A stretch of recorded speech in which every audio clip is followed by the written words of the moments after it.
Hello, viewers, and welcome back to another episode of Kaizen Spotlight, where we have wonderful conversations with Kaizen champions.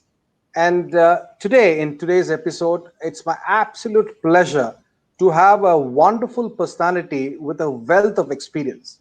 It's my pleasure to introduce Krishna Jaffa, logging in today and sharing her valuable time from Seattle. Hello, Krishna San. How are you? Welcome. Hello, Giant San. Good morning from Seattle, and thank you for having me on your spotlight. Thank you very much. Absolute pleasure.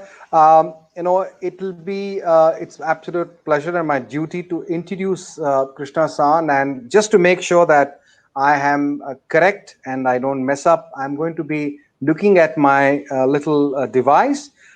Krishna San, Krishna Jaffa is, as I mentioned, based out of Seattle, and she's the founder and the CEO of Precision Global Health, which is a new entity she has launched, and they're working in the area of public health and related domain. I will go through her experience. She is over 25 years of experience in the global public health, clinical, and innovation domain.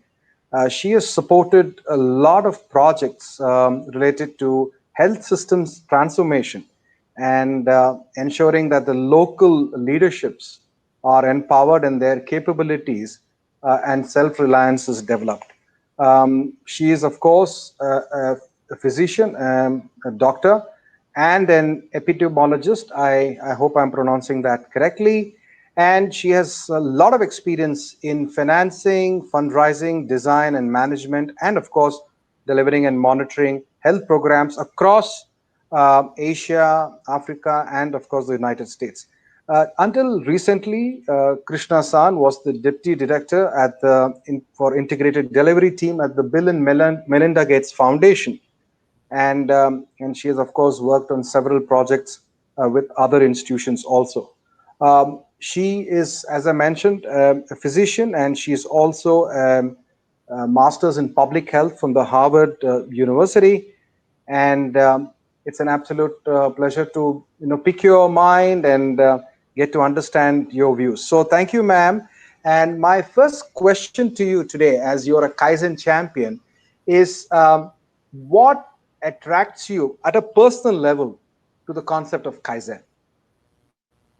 Thank you, Chan-san. So, as you know, like you, I'm originally from India, and I have had to carve out a career for myself in public health, working in the domains of both clinical delivery as well as supply chain strengthening, working across public and private sectors. And I think for me, it time and again has come to light how important it is to invest in strengthening capabilities within countries to build self-reliance, not just for oneself, but also for the teams that one leads and for the individuals who are members of those teams to empower them to achieve their full potential.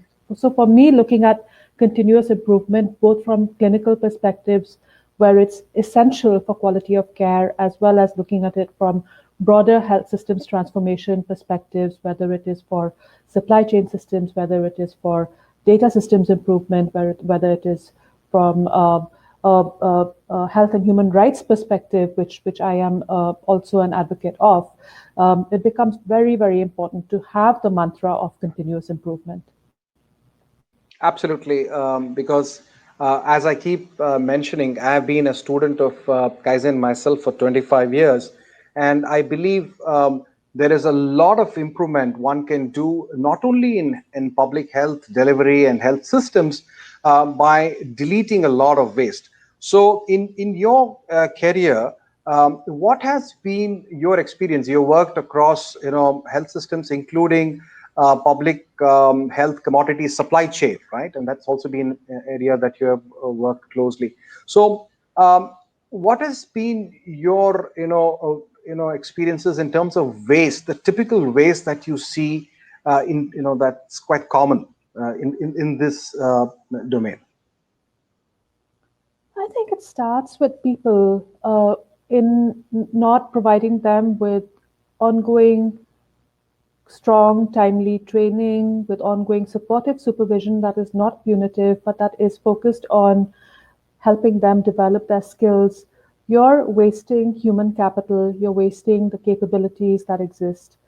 Um, Alongside that, when you look at health workforces globally, over 70% of them are women, and yet Yeah. women comprise mostly sort of lower levels of positions, more junior positions. It is only recently that more attention has been brought to the need to help them advance their career paths and to consider women in leadership and managerial roles within health systems. And so when you look at that and you're not realizing the human capital, that itself is the first point of waste. The Yeah. second point of waste becomes in relation to thoughtfully allocating resources to Hmm. to strengthen systems that can be sustainable over time, that can be self-reliant over time. And having worked very closely with the Kaizen Institute on looking at the workplace, or the Gemba, as you call it in Kaizen speak, um, it is incredibly important to be able to focus on the basics, to keep it simple, to be able to map out the people, process, technologies, and financial flows that are happening within a given um, ecosystem, whatever that ecosystem is. And it can be at a nationwide level, it can be all the way down micro to an individual warehouse or a hospital. But to be able to map all of that out properly, to identify along the way the various uh, places in which waste is happening. Typically in supply chains, we see waste happening in terms of expired product. We see the bullwhip effect, which ends up sort of causing both over and under Yeah. ordering and infrequent ordering. The root problem behind a lot of this is the lack of timely data on accurate consumption, which should become a Yeah. demand signal that then informs all of the upstream actions. And core to that is the user-centered approach that you take in the Gemba or the workplace, which is about helping the teams on the ground identify what they are doing that is aggravating situations of expired product, that is aggravating stockouts, that is aggravating those kinds of waste, because that all has huge monetary costs. Yeah. Optimized warehouse space, we know that is another very, very important place where you've got a lot of wastage of space. And again, palletization, simple things that the Kaizen Institute helps to do, has very important cost saving benefits. So I'll just stop there on, I can go on about waste forever, but I hope that helps Absolutely. a good No, summary. very true. And what we have, noticed in our work across, Africa and various settings, we have very often we have come across situations where people are very ready to add and improve. Adding more resources seems to be the best way to solve a problem. Whereas we have found when we apply the typical Kaizen, kind of thinking, think lean, think simple, then the focus moves from hold on, can we stop, investing in more resources and look at how to utilize, the resources that we had. Now, when it comes to improvement and utilization of resources, data plays a very important role. And I know, you're very passionate about, health system data. So can you share some insights, and I'm sure our viewers will be very interested to know, data is playing a big role today in all aspects of our life, and especially when we come to health system data. How does that really drive improvements? Can you give us some insights, please? Sure. I think, the good news when you're looking at health as a domain is that there are pretty good, validated, internationally accepted measures that are Hmm. being used in major international and national surveys. So that's a very important starting point that in some other domains aren't as advanced. So Yeah. starting from that, you get a pretty good population level estimate typically of what's going on in health service utilization, in major issues that populations are facing, and that is why we have as much data as we currently have. Where the issues start coming up are when you're looking at things like disaggregating by sex. Is it male or is it female? And given that we are in the middle of the COVID-19 pandemic, a huge missing piece is disaggregation of data, even COVID-19 data by sex. You take it one level further.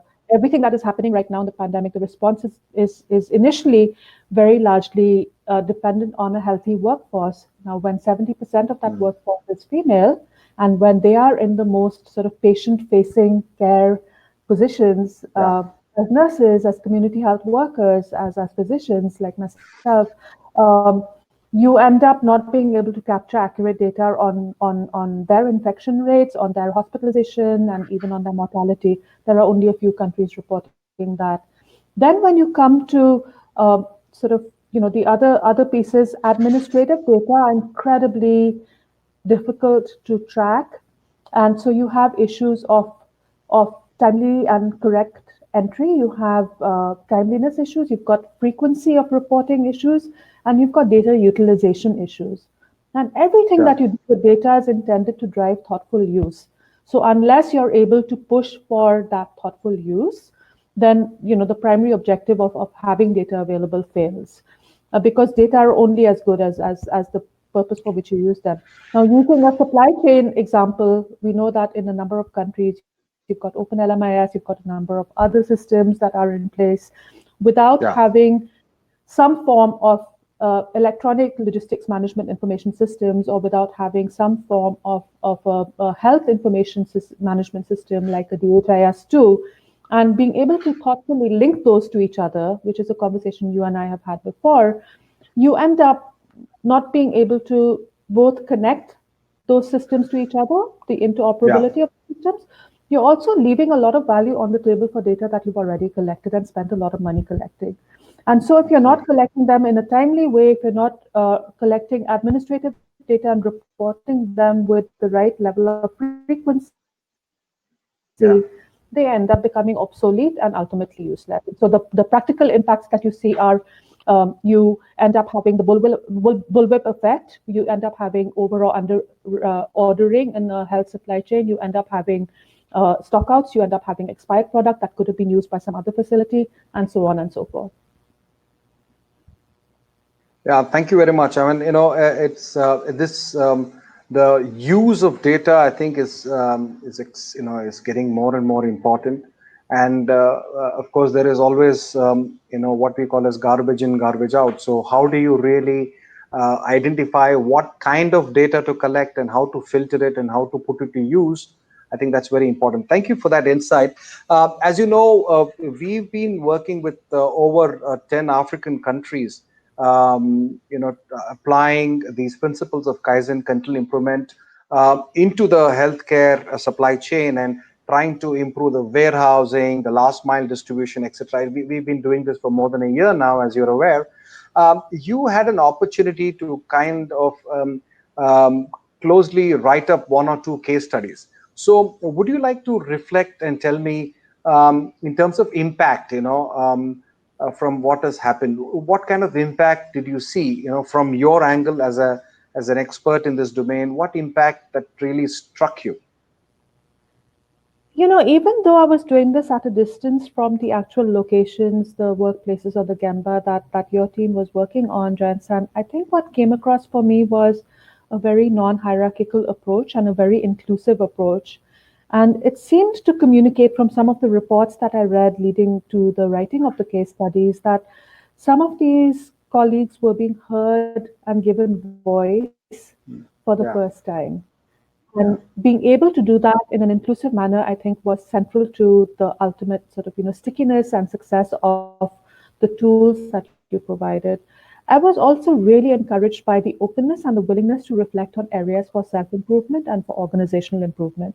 It's not easy to look at yourself and say, I need to get better at doing X or Y, right? But this seemed to be an almost an aha moment for those teams to say, the more I'm able to articulate and capture and quantify or describe the challenge that I'm facing and understand the root cause for why that challenge keeps arising, so that performance is lagging a little bit behind, I'm not going to be able to get the results that I really want.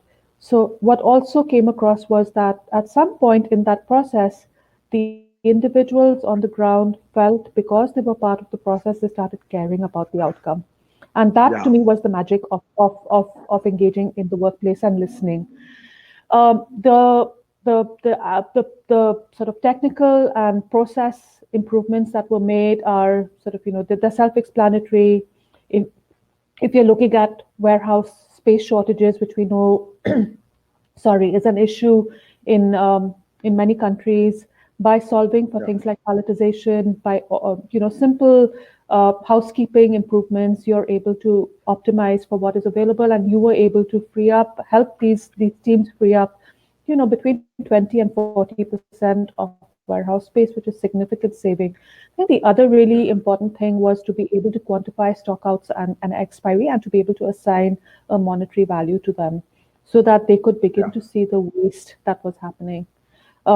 And so those are just, a couple of highlights. I think what this is all about, and why it is a privilege to collaborate with Kaizen Institute on the work that you're doing, is because all of this is about building local leadership and capabilities.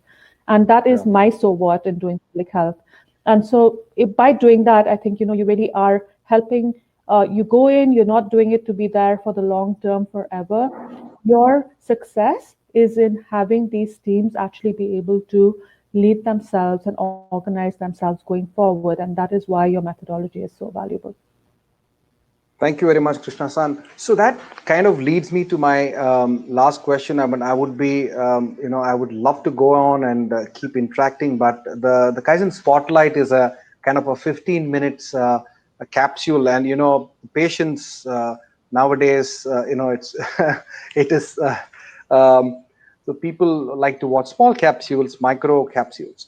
Something that I knew, and I think I would like to underline and share again, is 70% of healthcare workers globally are women, and I think that's a staggering number. You are a lady, a professional in this domain. So what would be your message to the women folk in the healthcare? Because 70% is a very significant number, and they, I really shudder to think what would happen if these frontline.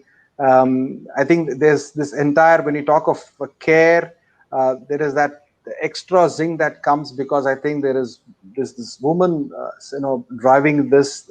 I think that's very important. So, what is your message to the women folks in the healthcare sector?